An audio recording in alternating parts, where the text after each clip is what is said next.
Gerai, pradėsim tada maldą. Garbė Jėzui Kristui, ačiū Viešpačiui už šią dieną. Dėkoju už pastogę, už maistą, už galimybę skaityti šventą raštą ir išmokti kažką naujo. Jėzaus Kristaus vardu. Amen. Ačiū labai. Tai šiandien tęsiam Kristaus gyvenimą. Buvo ilga pamoka. 11. Praeitą kartą praėjom apie pusę tos pamokos ir baigėm kalbėdami apie to, kad jis pradėdamas tarnauti pasikrikštijo ir dangiškasis tėvas jam pasakė, kad tu esi mano mylimas sūnus, kuriuo aš gėriuosi. Ir tada Jėzus po krikšto iškeliavo į dykumą ir 40 dienų pasnikavo, kad būtų su Dievu, ir velnias taip pat ten dalyvavo ir gundė. Niekur tas velnias nepalieka. Nu, toks kelias esu tai jau. Toks kelias, nes ir Naujam testamente, ir ypač Mormono knygoje vienareikšmiškai parašyta, kad visa kame turi būti priešingybė. Kitaip nėra tobulėjimo. Tai danguje atsirado opozicija, velnias, tada Dievas sukūrė mums žemę ir pasėjo mus čia jau, kad treniruotume visi, kad sužinotume, kas gera ir bloga. Ir aš vienareikšmiškai supratau, kad su Dievo pagalba priešininką gali įveikti. Jisai ilgai kūcina, gudinėja, bet Dievas po truputį vis atidenginėja jo gudrybės, jo charakterį ir paskiau jau pasidaro ne taip jau pavojinga. Ir, reiškia, baigėme, kad jis vienintelis sugebėjo išbūti be nuodėmės, laikėsi įstatymų ir dar yra labai įdomi vieta. Žydam 5 skyriuje 8 eilutė arba hebrajams. Jeigu turite jo Bibliją, atsiverskite, aš tada paimsiu ir paskaitykite. Jūs paskaitykite, jau čia kol susirandi. Nu, gali pasidėti čia arčiau, galbūt aš tau kartais atversiu arba savo parodysiu. Aš dar nemoku tos rinktis. Tai ką reikia žiūrėti ten visų pirma? Į turinį? Jo. Paskui. Tada padėk tą knygą į šoną. Jo. Aš tada kitaip kažkaip tai padarysiu. Taip, Žydam 5:8.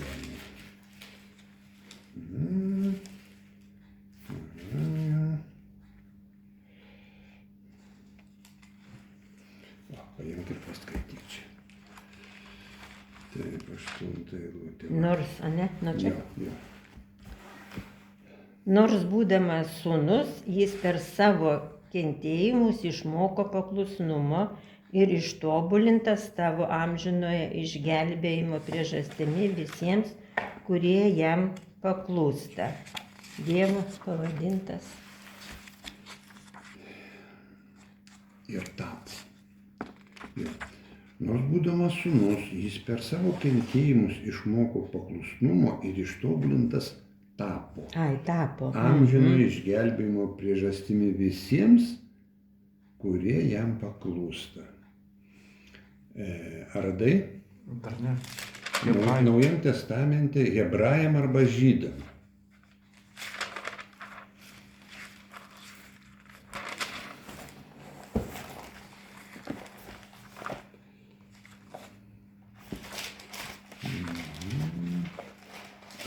Antrų pusė jau kažkur Naujojo gale. testamenčio, jo beveik gale.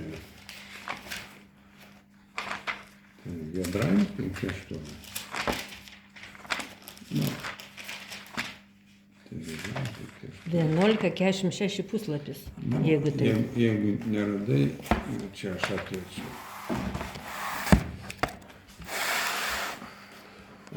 Puslapiai čia skirtingi. Čia skirtingi, ne? Skirtingos knygos. Tai 5:8. Taigi, įdomus pastebėjimas. Kalbam apie Kristaus gyvenimą. Ir čia sakom, tiesiog mes galim pasakyti, kokio paklusnumo Dievas mokinosi ir iš ko. Bet Dievas gyveno Kristuje, žmogiškame kūne. Tai kaip mes praeitą kartą kalbėjom, kad Jėzus augo, kaip čia pasakyti, kūne, augo išmintimi ir Dievo malonė buvo su juo. Taip pat skaitėme Doktrinių sandorų 93 skyriuje, ten kažkur apie 12-14 eilutė, kur sakoma, kad pradžioje jis negavo visos tiesos ir visos galios, bet jis augo iš malonės į malonę ir gavo malonę už malonę. Tai va, ir Doktrinių sandoros tvirtina tą patį, ką sako Luko 2 ten skyriui berods apie 40 eilutę.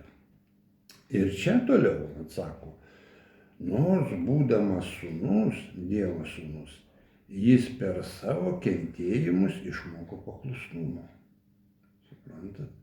Buvo jam ir sunku, ir pavargdavo, ir kulminacija buvo Getsemanės sode, kada jisai meldėsi tėvui, tai toks buvo spaudimas, kad jisai nedarytų to apmokėjimo ir išpirkimo, kad iš kiekvienos poros kraujas tekėjo ir jam buvo sunku pakelti. O ir galiausiai jis pasakė, kad įvyksta Tėve tavo valia ir pasidavė. Pakluso. Jo, kūnas pakluso dvasiai. Jo. Arba sūnus pakluso tėvui. Ir pasakė, tai vyksta tavo valia, ne kaip aš noriu, bet kaip tu. Tai toliau mes tęsime Evangelijos principų, čia sakoma. Jis mus mokė, kaip mylėti vieniems kitus ir tarnauti vieni kitiems. Jis savo pavyzdžių viską darė. Matot? Kelintas puslapis. Jis mus mokė, aš atsivertus. Jis mus mokė, jo, čia toks pavadinimas, ir tarnauti vieni kitiems. Ir vat klausimas, gal jūs atsimenate, kaip gelbėtojas mokė mylėti vieniems kitus ir tarnauti vieni kitiems? Kaip jis tai parodė praktiškai?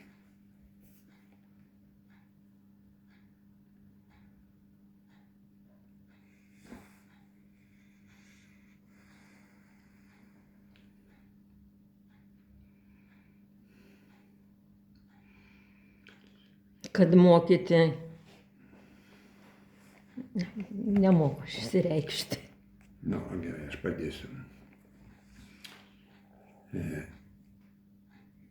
Pavyzdžiui, kai jo mylimi žmonės, Morta ir Marija, su kuriais jisai draugavo ir mylėjo juos, pranešė Kristui, sako, kad tavo mylimas draugas Lozorius mirė, arba jų brolis. Jisai ėjo pas jį. Ir jis ne iš karto atėjo. Ir jis atėjo, kada jisai visai numirė. Garantuotai. Jau 4 dienas buvo, kai palaidotas. Ir kada jisai priėjo netoli miesto, pasitiko iš pradžių Mariją, vėliau ir Morta atėjo. Ir Marija sakė, sako, Viešpatie, jeigu tu būtum anksčiau truputį atėjęs, būtum pagydęs jį, jis būtų nemiręs. O čia iš Kristaus gyvenimo apie jo charakterį. Ir tada Kristus sako, aš esu prisikėlimas ir gyvenimas. Aš tiksliai dabar neatsimenu tos vietos. Ir sako, ar tai tu tiki? Marija sakė panašiai taip, sako, aš tikiu, kad ateis laikas, kada visi kelsimės. Ir jisai nuėjo prie to kapo, jisai sako, aš esu prisikėlimas ir gyvenimas. Ir kaip būtų galim pasitikėti, žmogus į tave žiūri, sako, aš esu prisikėlimas. Kažkoks nesusipratimas. Nu gerai, sako, einam prie kapo. Atėjo prie kapo, buvo susirinkę daug žmonių, žydų, raštų žinovų ir paprastų žmonių. Ir jisai pažvelgęs į dangų, pasimeldė trumpai, sako, aš tai darau dėl jūsų visų, bet tėvas mane visą laiką girdi. Ir jisai garsiu balsu pasakė, sako, Lozoriau, išeik. Žmonės žiūri, kažkokias nesąmonės daro. O kapai būdavo ten oloj, iškirstas kapas. Jie žiūri, išeina iš to kapo Lozorius. Nu, jie apvyniodavo ten marškom visokiem kvepalais, viską tenai, žodžiu, visą šitą. Ir ką gali pagalvoti? Nu, ką pagalvotumėt? Jeigu tavo vyras jau 4 dienas kaip mirė, supranti, ir sako, Morta su Marija, sako, nu, sako, Jėzau, sako, mes žinom, kad tave Dievas klauso, viską, bet, nu, maždaug aš sakau, bet sako, jau 4 dienos jis kaip mirė, jau sako, smirda jisai, nu, kaip jį galim prikelti, suprantat? Tai virš visokios logikos, virš visokio mokslo, mokslas sako ten, jeigu tenai smegenys kelias minutės negauna deguonies, virsta, jos negrįžtamai žūsta smegenys, suprantate, o čia jau viskas žuvė yra. Ir sako, Lozoriau, išeik. Ir jis išeina. Nu, visi ką? Pašiurpo, sako, jis tik sakė, kad aš prisikėlimas ir gyvenimas, įrodyk. Jis sako, einam, pažiūrėsim. Stebėkit. Lozoriau, išeik. Tai vat, jis turėjo ir tą galią, ir charakteris jo tarnaujantis buvo, ir daugybė kitokių dalykų. Žodžiu, pakeliui, kaip jis eidavo, tarnaudavo ir vis kažkas tai iškildavo. Viešpatie, padėk man. Ką nori, kad padaryčiau tau? Noriu regėti, sako Dovydo sūnau. Gerai, ten jisai spjauna į žemę, padaro seilių, patepa, sako, eik nusipraustam Siloano tvenkinį ir praregėsi. Žmogus padaro regi. Visi stebisi. Žodžiu, visas gyvenimas pilnas visokių įdomių dalykų. Daug atvejų, kada jisai eina į kažkokį tai, vakare išeina į kažkokį tai kaimą, aš dabar nepasakysiu už kiek kilometrų, bet tolokai gal kokį 100 kilometrų grubiai, supranti. Ir iš ryto, sako, einam visi su manim, kažką turiu padaryti, tėvo valią įvykdyti. Įeina į tą kaimą ir mums sunku įsivaizduoti, o tenai eina,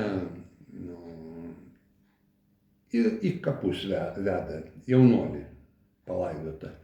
Nežinau kiek metų, bet jaunuolis. Ir mama be galo verkia, nes Izraelyje, jeigu tu prarandi, sakysim, vyrą šeimoje, jis vienintelis sūnus buvo, tai problemos didelės ten. Su palikimais, su visko, nežinau, žodžiu, nėra išlaikytojų. Ir ta likusi motina eina su visa vilkstinė į kapus, neša. Yra sinchroniškumas, tikslumas. Iš vakaro išeina, jisai žino, kad tuo laiku nueis ir eina prie kapų, susitinka su tuo karstu, kur neša, suprantat? Prieina prie to karsto, kur neša žmonės ir sako motinai, neverk. Ja. Sako, jaunuoli, kelkis. Ja. Ir jisai atsikelia. Ir koks džiaugsmas. Va, tai vat, kad jisai pasakė, kad aš esu prisikėlimas. Ir dar tada jis Mortos klausė, bet ar tu tiki, sako? Kas to Morta, aš nematau? Nu, tai 2 seserys buvo, Morta ir Marija ir Lozorius, šeima, bet tėvų gyveno. Kur Jėzus lankydavosi pas juos namuose, žodžiu, ir tenai draugavo su jais. Va, ir numerė tas Lozorius, jų brolis. Ir va, jie sako, Jėzau, tai mūsų brolis miršta. Nu, va. Žodžiu, pilna dalykų, kaip jisai tai darė. Visokių įvykių buvo, kaip apaštalai vaikščiojo. Su juo sako, jūs žinot, kaip pasaulio karaliai vadovauja jums, taip? Bet sako, aš, kaip jūs mane vadinate viešpačiu ir mokytoju, Sako, ašgi jum tarnauju. Ir nuplovė kojas, sakysim, paskutinės vakarienės metu. Nu, žodžiu, visas gyvenimas. Ir tos paskutinės vakarienės metu jisai sako, duodu jum naują įsakymą, kad mylėtumėt vienas kitą. Suprantat? Nes jisai žino, kokiam pasaulyje mes gyvenam. Kad gundami, kad piktumas atsiranda, kad velnias savo strėlytės leidžia ir leidžia, piktoji dvasia sukinėjasi apie mumi. Ir jisai sako, o aš jums sakau, mylėkit vienas kitą taip, kaip aš jūs mylėjau. Bet tai labai sunku. Kaip jis mus mylėjo, mums tarnavo, bet baisiausia, baisiausia, kad mūsų nuodėmės ant savęs prisimė, suprantat? Vat man tas taip sunku, tau norisi kovoti iki paskutinio, kad tu esi teisesnis, aš teisus, ar buvo taip, kaip aš mačiau, kaip buvo. Kitas sako, ne kaip aš. Ir pasakyti, gerai, aš prisiimu tavo nuodėmės, aš sumokėsiu už tave, už tavo neteisumą, kad tu geriau ir lengviau gyventum. Nuo mūsų sielai tai yra priešiškumas didžiausias. Nu ir vyksta tas procesas, kada mes tikim į apmokėjimą Kristaus, į išpirkimą ir laikomės jo įsakymų, pradeda ateiti ta galia keisti mūsų charakterį. Mes tampame geresni žmonės tada ir patys laimingesni ir kitiem palaiminimas būna. Va. Taip pat galime paskaityti Mato 22 skyriuje, nuo 36 iki 39 eilutės, čia sako Mato 22, pasižiūrėjom.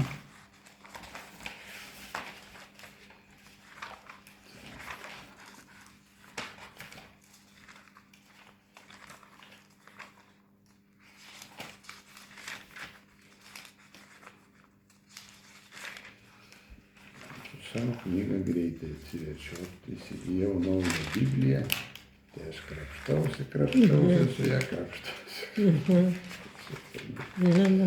Taip, Mato 22 nuo 36, 39, žiūrėjom, kas čia parašyta.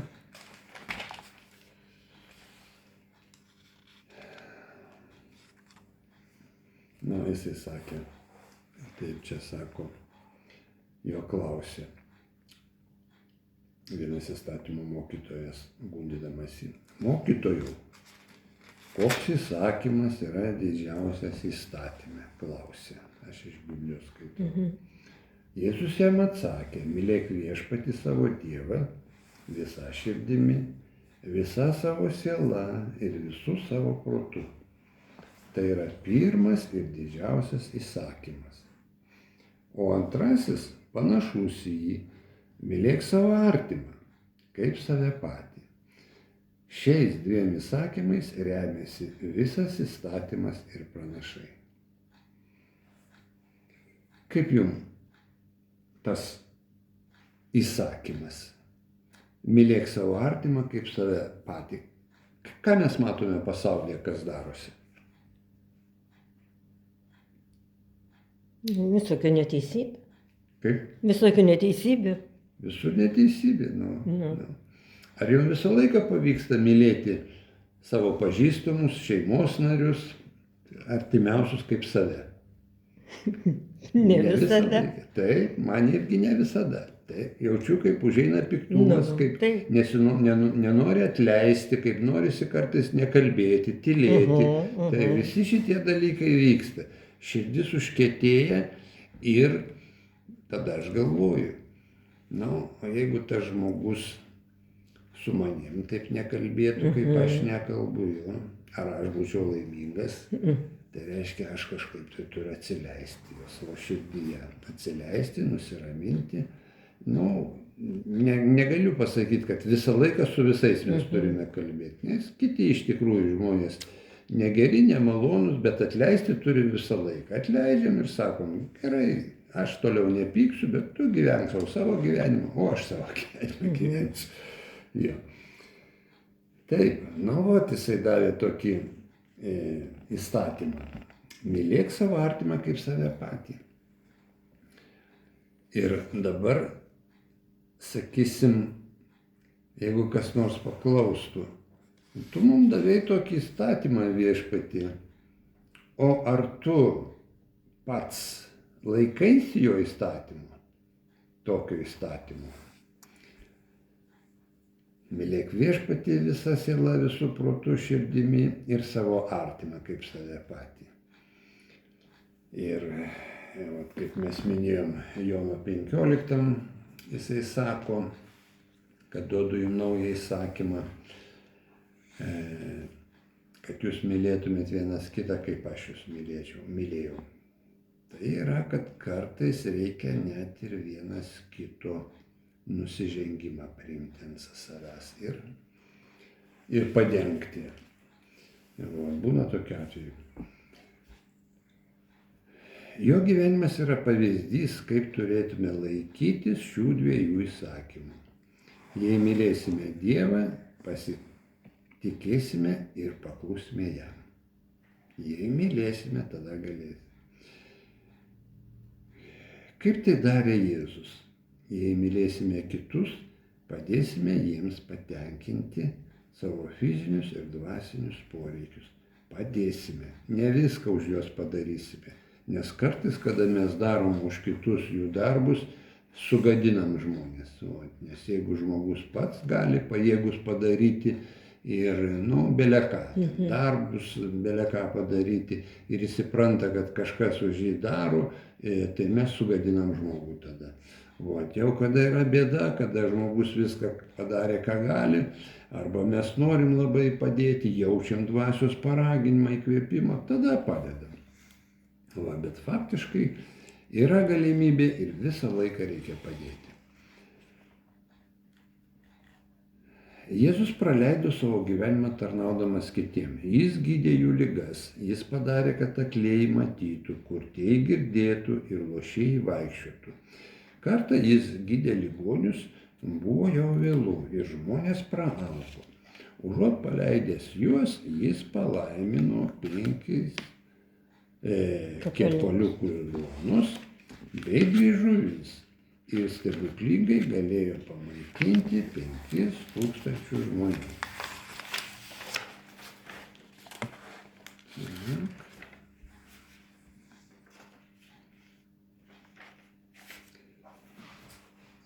Čia rašo, mato 14:21.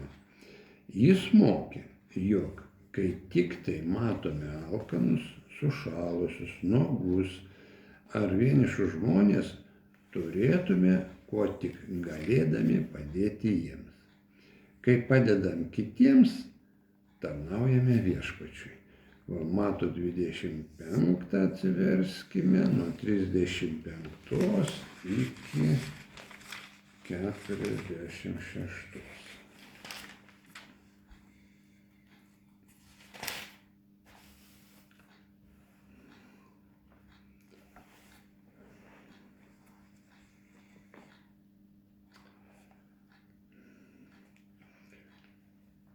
Sako, žodžiu, čia apie tarnavimą 35. Nes aš buvau išalkęs ir jūs mane pavalgydinote. Buvau ištroškęs ir mane pagirdėte. Buvau keleivis ir mane priėmėte. Buvau nuogas ir mane aprengėte. Buvau ligonis ir mane aplankėte. Buvau kalinys ir atėjote pas mane. Tada teisieji klaus: Viešpatie, kadagi matėme tave alkaną ir pavalgydinome, ištroškusį ir pagirdėme? Kadagi matėme tave keliaujantį ir priėmėme, ar nuogą ir aprengėme? Kadagi matėme tave sergantį, ar kalinį, ar aplankėme? Ir atsakys jiems karalius: iš tiesų sakau jums, kiek kartų tai padarėte vienam iš šitų mažiausių mano brolių, man padarėte. Suprantat? Kaip suprantat šitą išsireiškimą?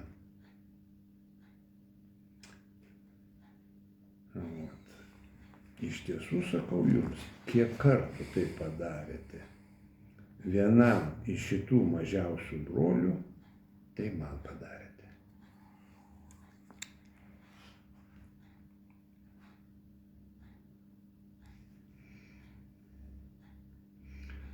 Aš tai taip suprantu tai, kad Kristaus dvasia arba Kristaus šviesa gyvena visuose žmonėse.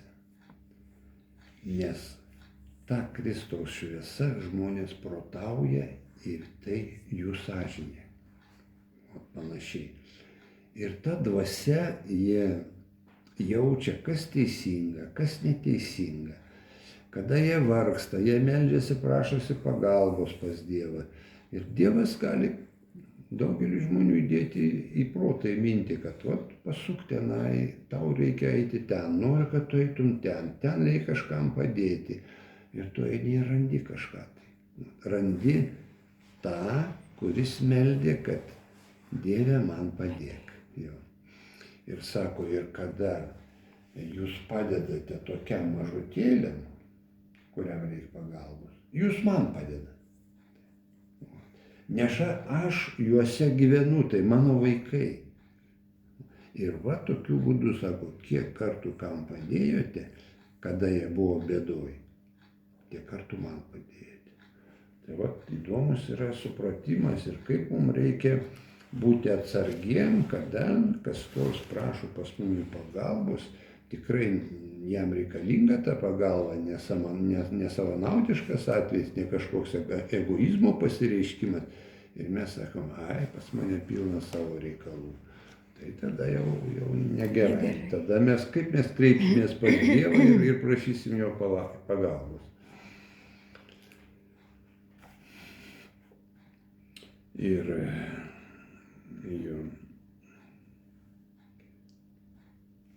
Ir atsakys jiems karalius, iš tiesų sakau jums, kiek kartų tai padarėte vienam iš šitų mažiausių brolių, padarėte man.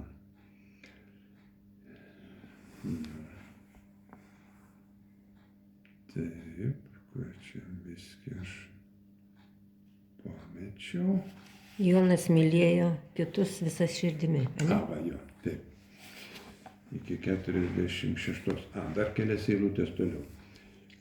Ir tada jis prabils ir į stovinčius kairėje. Eikite šalin nuo manęs prakeiktieji, į amžinąją ugnį, kuri paruošta velniui ir jo angelams. Čia, kad geriau suprasti kontekstą, buvo 34 eilutėje sakoma, kad tuomet karalius tarp stovintiems dešinėje, ateikite mano tėvo palaimintieji ir paveldėkite nuo pasaulio sukūrimo jums paruoštą karalystę. Vėl įdomus išsireiškimas. Nuo pasaulio sukūrimo jums paruoštą karalystę. Paveldėkite dabar. Ir va čia toliau visi sako, 34 mes skaitėm jau, dabar toliau skaitom. Karalius sako jo, eikite šalin nuo manęs prakeiktieji amžiną ugnį, kuri paruošta velniui ir jo angelams. Nes aš buvau išalkęs ir jūs manęs nepavalgydinote. Buvau ištroškęs ir manęs nepagirdėte.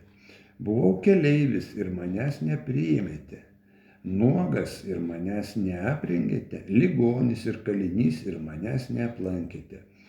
Tada jie atsakys, viešpatie, kadagi matėme tave alkaną ar ištroškusį, ar keleivį, ar nuogą, ar ligonį, ar kalinį ir tau nepatarnavome. Tarsi, kad nebuvo tokio atveju, mes tave nematėm tokioj padėty niekada. Tada jis atsakys jiems, iš tiesų sakau jums, kiek kartų tai nepadarėte vienam šitų mažiausiųjų, man nepadarėte. Ir šitie eis į amžiną kalėjimą, o teisieji į amžiną gyvenimą. Taigi matome vėl tą priešingumo įstatymą. Yra gėris ir blogis, vieni pasiduoda gėriui ir padaro jį, o kiti sako, ne, nedarysiu, man nepatinka gėrį daryti, bet kenkti ten, žeminti, tyčiotis man patinka iš ko nors. Tai vat, toks šitas gyvenimas. Žodžiu, čia didžioji mokykla vyksta šitam pasaulyje. Jo, jis mylėjo tuos, kurie buvo nusidėję ir didžiai užjausdamas juos mokė, kad jie turi atgailauti ir būti pakrikštyti. Jis mokė, aš esu kelias, tiesa ir gyvenimas. Nu, man sunku net įsivaizduoti, kad ko nors paklaustum, o koks yra žmogaus kelias, jis sakytų, aš esu kelias. Tu kelias? Tu kelias esi? Sako, aš esu kelias. A, kur tiesa? Aš esu tiesa. Ir aš esu gyvenimas arba gyvybė. Tai vat Jėzus taip apie save sakė. Niekas niekada neišdrįso to pasakyti, supranti? Nes čia Tomas klausė, sako, kaip mums surasti kelią viešpatį? Sako, aš esu kelias, tiesa ir gyvenimas. Ir niekas pas tėvą neateina kitaip, kaip tik tai per mane. Tik tai per mane arba per žodį Dievo, nes jisai yra žodis, Dievo žodžiai. Skaitai tos žodžius, klausai, mokiniesi jų, pradedi daryti tuos įsakymus ir pradedi eiti tuo keliu. Ar suprantamai kalbu? Taip. Labai aiškiai, aha. Jo, aš esu kelias, tiesa ir gyvenimas. Jono 14:6. Jėzus mylėjo netgi tuos, kurie nusidėjo prieš jį ir neatgailavo. Savo gyvenimo pabaigoje, kalbėdamas ant kryžiaus, jis meldėsi tėvui dėl jį nukryžiavusių kareivių, prašydamas, tėve, atleisk jiem, nes jie nežino, ką daro. Luko 23, 24. Ar galite įsivaizduoti tą sceną? Baisu. Baisu. Taip, išsityčiojo, spjaudė, vainiką užmovė, nuplaukė 40 kirčių, tai normaliam žmogui jau senai mirtis ateina. Visokiais būdais atvedė, su pasityčiodami kalė tos vidinės, supranti, viską. Ir dabar jisai sako, tėve atleisk jiem. A kodėl jis taip sako? Gal nujaučiat, kodėl jis taip sako? Tėve atleisk jiem.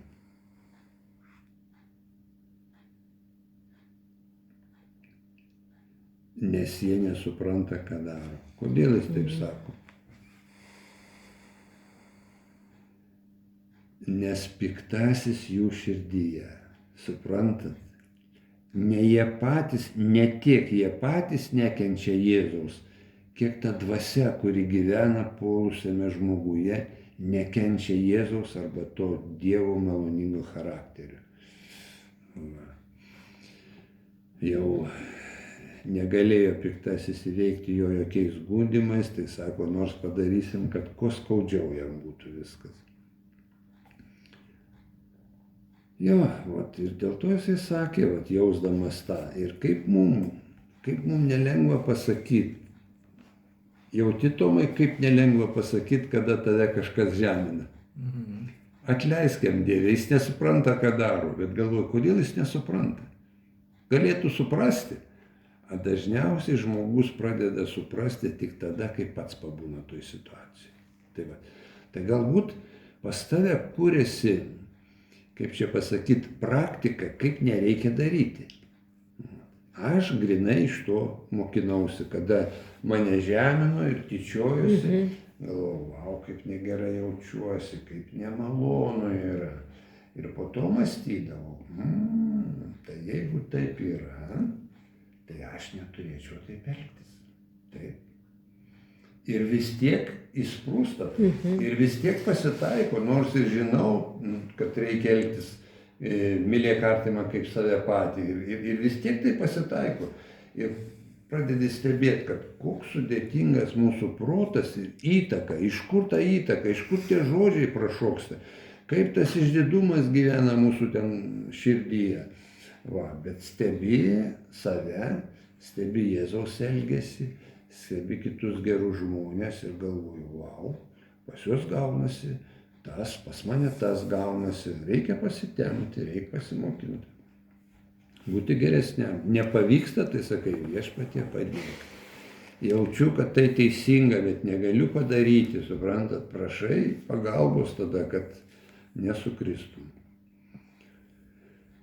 Toliau eina, jis įkūrė vienintelę tikrąją bažnyčią. Ar galėtum paskaityti Tomai toliau? Jis norėjo, kad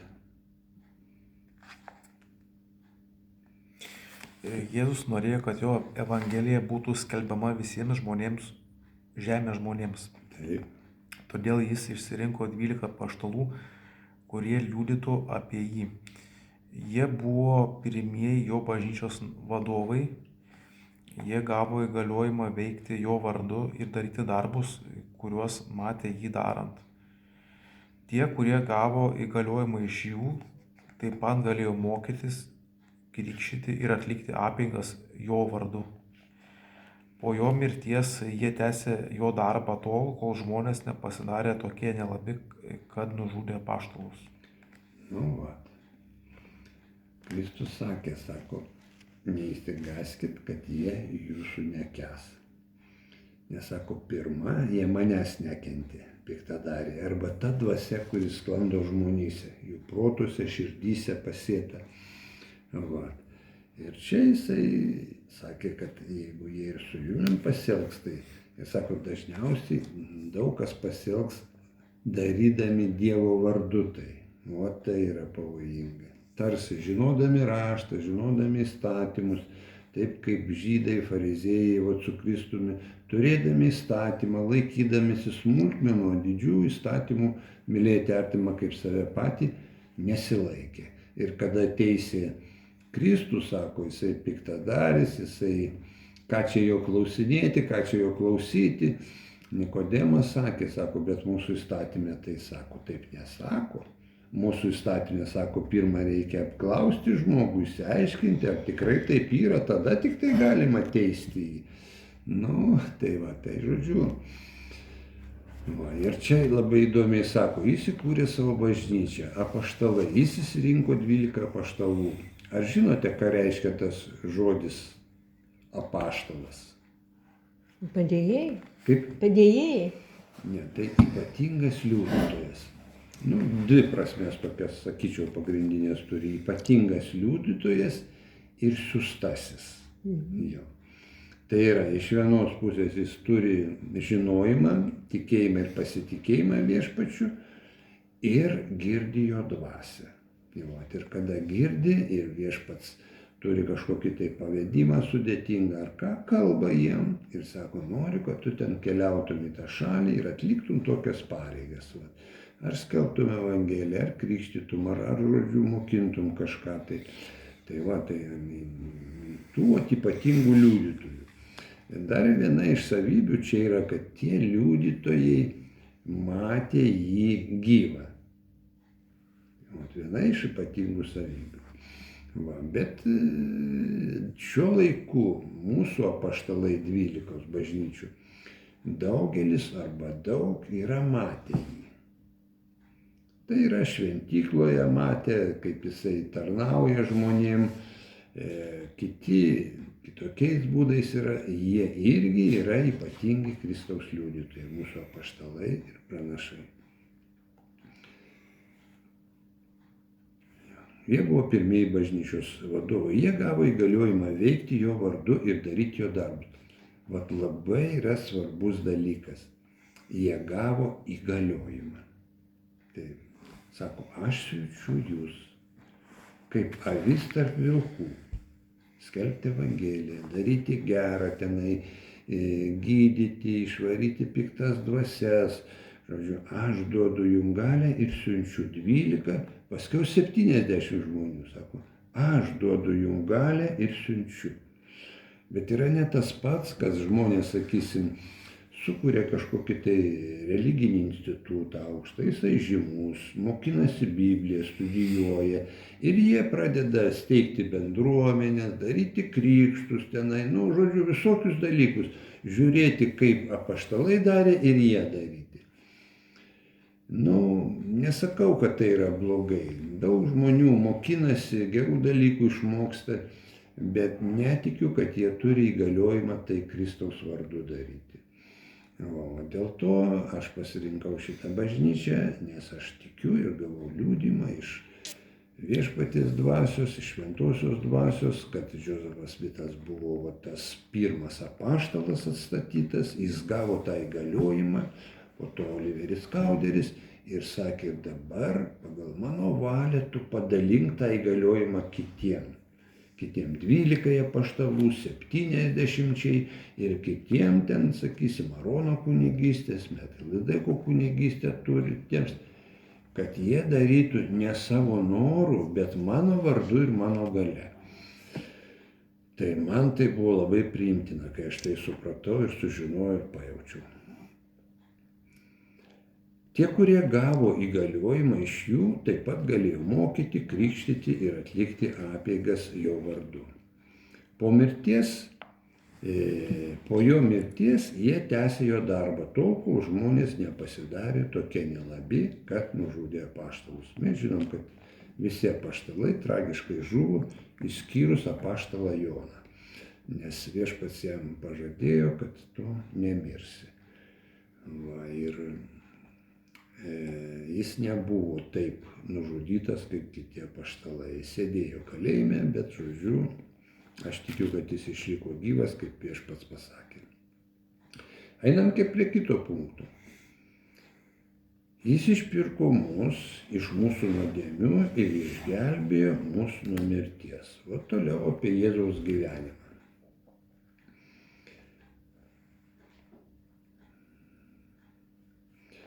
Čia sako, studijuodami šitą skyrelį, skirkite laiko apmąstyti apmokėjimo įvykius. Ir mes šiek tiek paskaitysime. Gal jūs, Birute, paimsite, paskaitysite čia nuo šitos. Artėjant, jo? Artėjant. Artėjant jo mirtingajai tarnystei į pabaigą, Jėzus pasiruošė atiduoti paskutinę auką už visas žmonijos nuodėmes. Jis buvo pasmerktas mirti, nes žmonėms liudijo, kad jis buvo Dievo sūnus. Naktį prieš nukryžiavimą Jėzus nuėjo į sodą vadinamą Getsemanę. Netrukus jį prislėgė stiprus sielvartas ir besimelsdamas jis pravirko. Pastarųjų dienų apaštalui Orsonui Vitniui regėjime buvo leista pamatyti gelbėtojo kančią. Galim truputėlį sustokit. Ar žinot, ką reiškia Getsemanės sodas?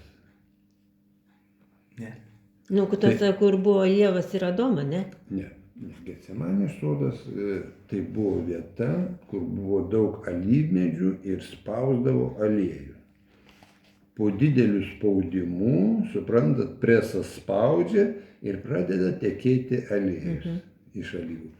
Tai po to presu papuolė Kristus, kad iš jo kraujas tekėjo iš kiekvienos poros. Neatsitiktinai tam sode, kur didelis spaudimas buvo. Tai ir čia vienas iš mūsų apaštalų matė. Toliau skaitom. Mane taip sujaudino tas reginys, kad aš taip pat pravirkau tiesiog iš užuojautos. Visa savo širdimi užjaučiu jį, pamilau jį, visą savo sielą ir labiau už bet ką kitą troškau būti su juo. Toliau skaityti. Galiu aš toliau paskaityti. Jėzus kiek toliau paėjęs parpuolė kniūbsčias ir meldėsi čia tam sode. Mano tėve, jeigu įmanoma, tepalieka mane šitą taurė. Suprantat, kūnui nesinori mirti. Tuoj bus dar tyčiojimasis, plakimasis, visą scenarijų savo žino, kaip bus su juo iki smulkmenų, bet nesinori mirti vis tiek. Man sako, tėve, jeigu įmanoma, aplenkia mane šitą taurę. Tačiau ne kaip aš noriu, bet kaip tu. Šių laikų apreiškime gelbėtojas apibūdino, kokia stipri buvo jo kančia.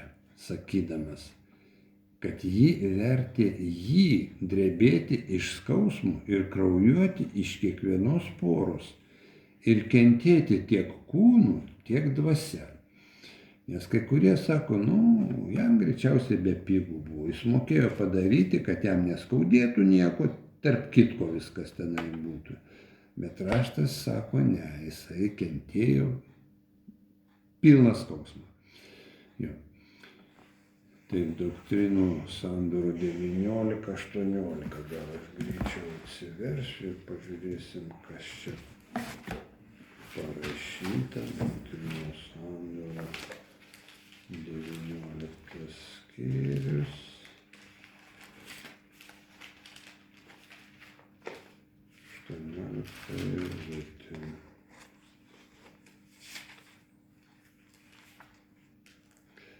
Čia 33 puslapyje apie vidurį knygos.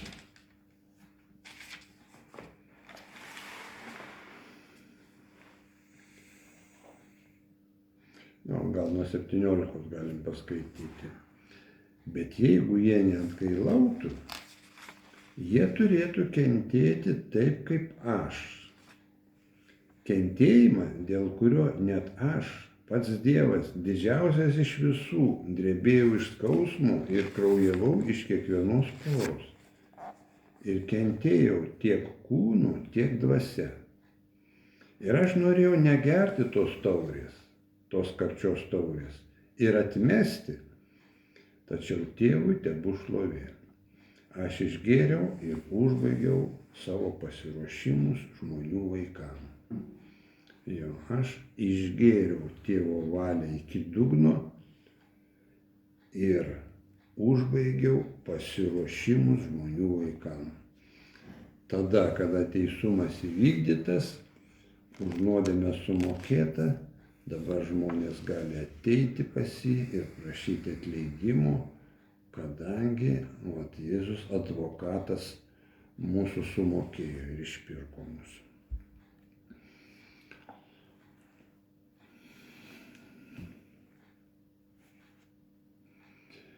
Jis kentėjo pagal kūną ant savęs paimdamas mūsų skausmus, ligas, silpnybės, nuodėmes.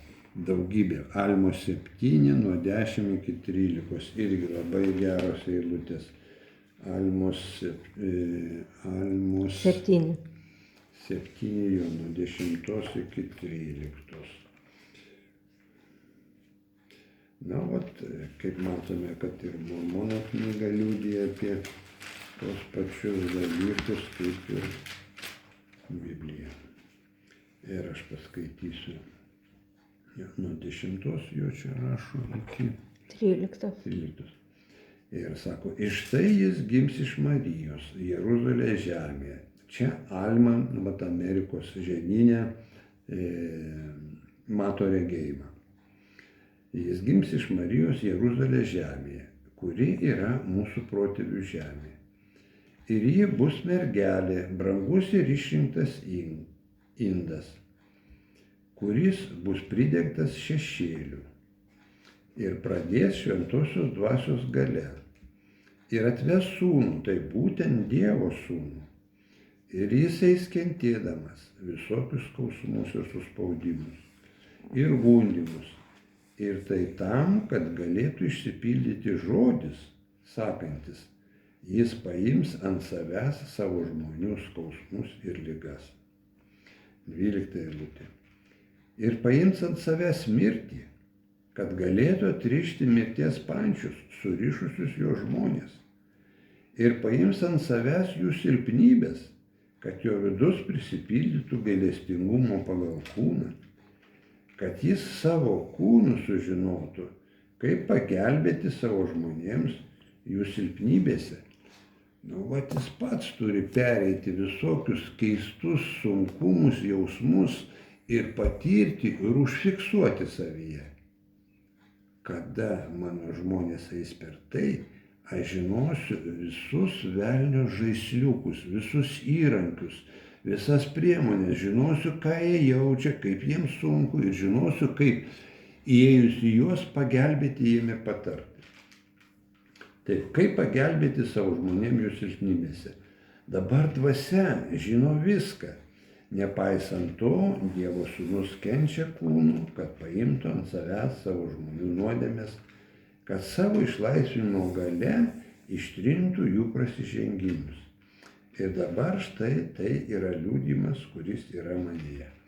Nu, sako, dvasia arba Dievas žino visą šitą, bet sako, aš būdamas kūne turiu pats sužinoti, dar geriau viską preciziškai, smulkiai, ką žmonės jaučia įvairiuose situacijose. Sako, dvasia žino viską, bet jisai sako, nepaisant to, Dievo Sūnus kenčia kūnu, kad paimtų ant savęs žmonių nuodėmes, jo, kad savo išlaisvinimo gale ištrintų jų prisižengimus. Ir dabar štai tai yra liudijimas, kuris yra manyje. Geras eilutės jo. Joks mirtingas asmuo negali suvokti, kokia didelė buvo jo našta. Joks kitas asmuo nebūtų galėjęs ištverti tokios kūno ir dvasios agonijos. Jis nusileido žemiau visko, kad galėtų būti visakame, per viską tiesos šviesa. Nu, čia Doktrinų sandoro 88. Nuo 6. Nu, greičiausiai nepaskaitysime dabar dar, nes liko nemažai dar medžiagos ir nespėsim daugiau pažiūrėti. Tačiau jo kančia dar nebuvo pilna. Kitą dieną Jėzus buvo mušamas, žeminamas, apspjaudamas, jis turėjo nešti savo kryžių. Tada jis buvo iškeltas ir prikaltas prie jo. Jis buvo kankinamas vienu iš žiauriausių žmogaus išrastų būdų. Kentėdamas ant kryžiaus agonijoje, jis sušuko: mano Dieve, kodėl mane apleidai? Čia Morkaus 15:34. Karčiausia jo akimirka tėvas nuo Jėzaus atsitraukė, kad Jėzus galėtų pats baigti kentėti už žmonijos nuodėmes. Nu, aš tiesiog bandžiau suvokti, labai skauda, labai blogai, bet yra vidinis palaikymas, suprantat. Mintis, tėvo globa, palaikymas. Ir staiga ta dvasia pasitraukia. Nėra palaikymo. O, ir sako, tėve, kodėl apleidai mane? O tėvas norėjo, kad jisai pats tai dabaigtų, pats įvykdytų viską ir pats už tai gautų visus laurus. Ne tėvas už jį padarytų, suprantat, bet jau jisai pats savo kūnu iki galo nuneštų tą kryžių. Jo, kad galėtų pasiekti visišką pergalę prieš nuodėmės ir mirties galias.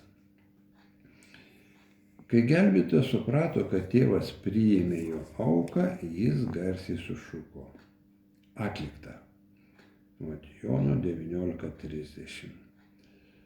Ir sakė: tėve, į tavo rankas atiduodu dvasią. Luko 23:46. Ir nulenkė galvą. Ir savo norų atidavė dvasią. Gelbėtojas mirė. Žemę supurtė stiprus žemės drebėjimas. Keletas draugų nunešė gelbėtojo kūną į kapą, kur jis gulėjo iki 3 dienos. Per tą laiką jo dvasia nuėjo pas kitas dvasias, kurioms reikėjo Evangelijos. Ir ten suorganizavo misionierišką darbą. Tai 1 Petro 3, šitą vis dėlto paskaitykime. 1 Petro 3, nuo 18 iki 20.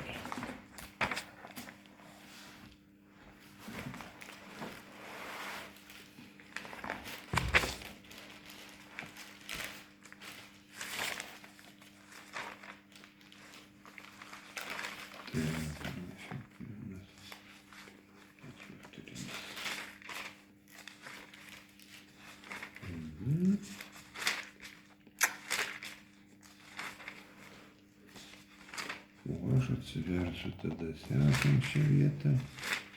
Doktrinių sandarų 138.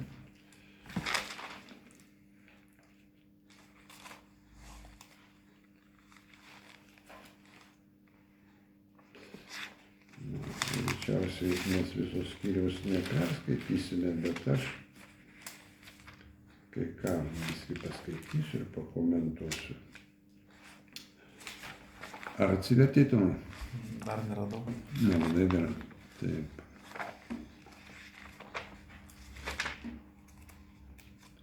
Čia laiškas, čia beveik prieš galą yra.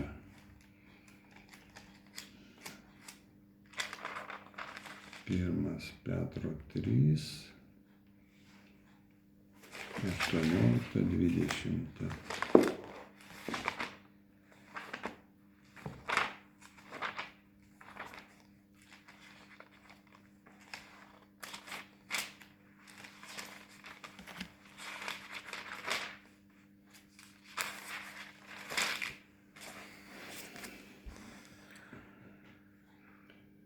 Ir čia sakoma, ir Kristus vieną kartą kentėjo už nuodėmes, teisusis už neteisiuosius,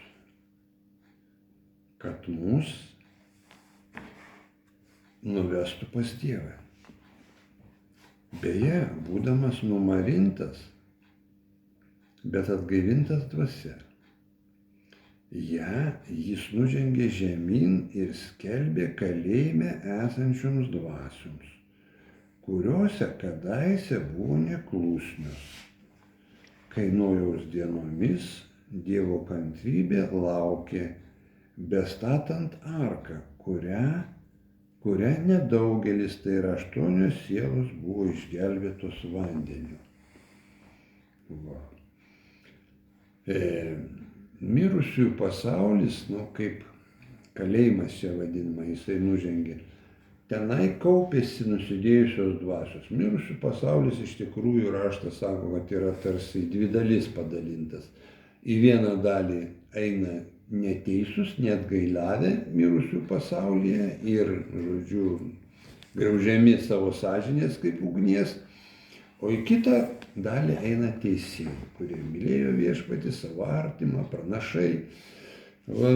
Ir Kristus tada, kada pasakė atlikta, paimk tėvę, atiduodu tėvę tau savo dvasią, tada jisai nukeliavo ne į dangaus karalystę, o į pragarą pas mirusiuosius. Ir vat kaip tik raštas sako, nes tenai, kai jis pradėjo tarnauti, sako, aš išlaisvinsiu, atidarysiu kalėjimo duris. Nieks nežinojo, apie ką tai kalba eina, bet Senam testamente sakoma, jis bus gyvų ir mirusių teisėjas. Tai vat jisai ten nukeliavo, jis nužengė žemyn ir skelbė kalėjime esančioms dvasioms, kurios kadaise buvo neklusnios, kai Nojaus dienomis Dievo kantrybė laukė bestatant arką. Nojus 120 metų pranašavo, kad jeigu jūs žmonės neatgailausite, viešpas užtvindys šį pasaulį. Ir kalbama, kad jis kažkur tai kalno papėdėje ar ant kalno statė tą didelį laivą, labai arką, ir kvietė atgailauti, žodžiu, ir niekas netikėjo jo. Ir tada vieną dieną užsidarė durys tos arkos, to didelio laivo, ir prasidėjo tvanas. Jo, ir tik 8 sielos iš viso pasaulio buvo tikinčios ir tik jos buvo išgelbėtos. Ir va dar įdomi eilutė tuo pačiu. Ir mums dabar gelbėtų įvaizdžių vaizdinys krikštas. Jo, jis nėra kūno nešvarumų nuplovimas, bet grynos sąžinės atsakas Dievui per prisikėlimą Jėzaus Kristaus. Krikštas yra sandora. Taip pat sakoma kai kuriuose vietose, kad tai buvo žemės krikštas. Visa žemė buvo panardinta į vandenį. Bet sako, po to ateina po vandens krikšto, ugnies ir šventosios dvasios krikštas. Ir mūsų žmonės panašus dalykai lydi. Ir dabar, gal aš pakomentuosiu, papasakosiu, kaip čia sakoma, doktrinių sandorų 130 skyriuje, nes čia visas skyrius aprašytas, kaipgi tenai buvo. Tai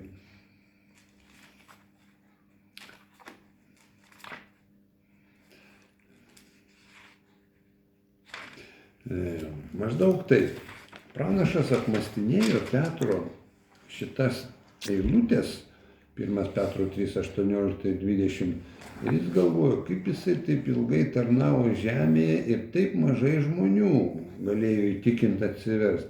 Ir kaip jisai per 3 dienas galėjo visą tą paskelbti Evangeliją mirusiom dvasiom, kurios ten begalę metų jau laukia ir kaupėsi.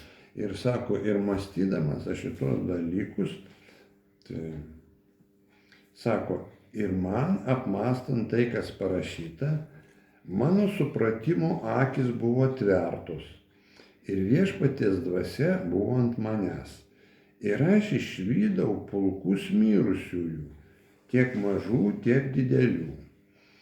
Ir buvo surinkta į vieną vietą nesuskaičiuojama daugybė dvasių teisių, kurie buvo ištikimi liudijimui apie Jėzų Kristų, gyvendami mirtingume.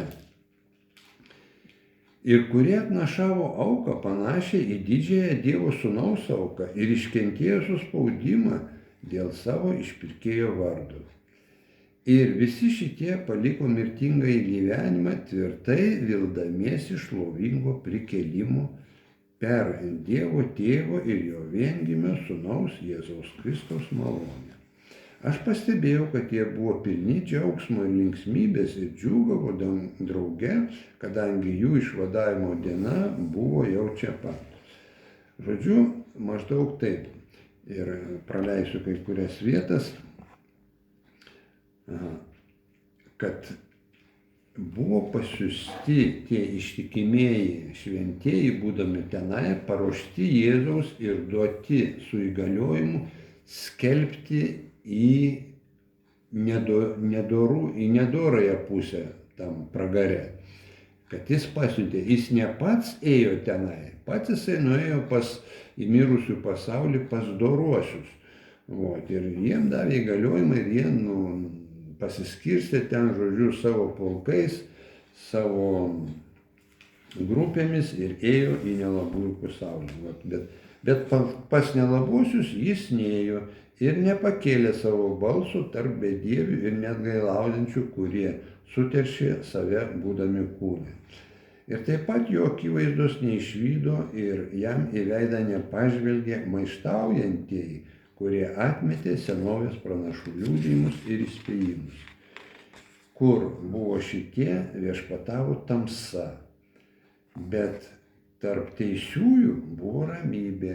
Ir šventieji džiūgavo savo išpirkimu ir klaupėsi ir pripažino Dievo Sūnų kaip savo išpirkėją ir išvaduotoją iš mirties ir pragaro grandinių.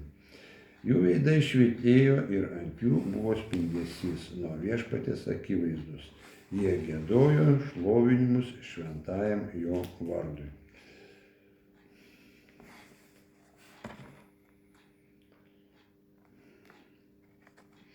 30 skaitau. Bet štai iš teisiųjų tarpo jis suorganizavo savo pajėgas ir paskyrė pasiuntinius, aprengtus galia ir valdžia. Ir pavedė jiems eiti ir nešti Evangelijos šviesą tiems, kurie buvo tamsoje, būtent visoms žmonių dvasioms. Ir taip Evangelija buvo paskelbta mirusiems.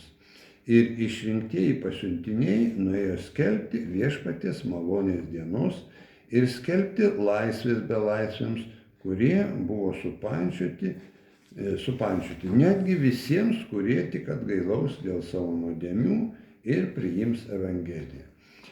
Taip, sutrumpinai kai kurias vietas. Paliečiau iš jo gyvenimo ir kūne, ir į dvasių pasaulį, kuris nukeliavo užbaigti savo tarnavimus. Tai maždaug taip nu, yra daug labai gerų vietų, bet mes tiesiog nespėsime. Na, prisiminiau vieną įsireiškimą prieš, nu, žodžiu, apaštalas Jonas gale savo knygos rašė. Sako, jeigu reikėtų surašyti visus darbus, kuriuos padarė Jėzus, gal aš greitai atsiversiu paskutiniam skyriuje, man atrodo, kažkur tai buvo. Jo. Taip. Čia Jono 21, nuo 25 eilutės. Yra dar daug kitų dalykų, kuriuos Jėzus padarė. Jeigu juos visus atskirai aprašytume, manau, kad visas pasaulis nesutalpintų knygos, kurios būtų aprašytos. Visas pasaulis nesutalpintų knygų, kurios būtų parašytos. Ar suprantate?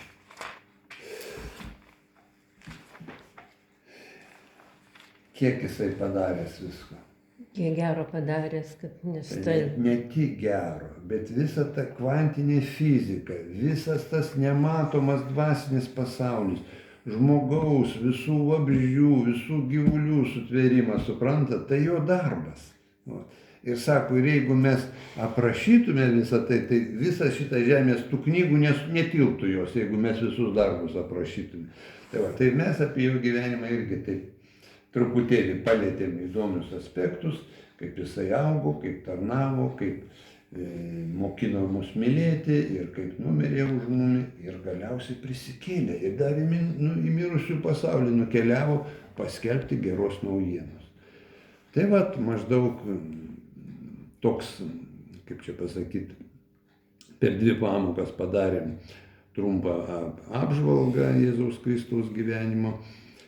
Mums va dabar beskaitant, bediskutuojant, gal jums kilo kažkokių tai klausimų, galbūt man pavyktų atsakyti į juos apie Jėzaus Kristaus gyvenimą.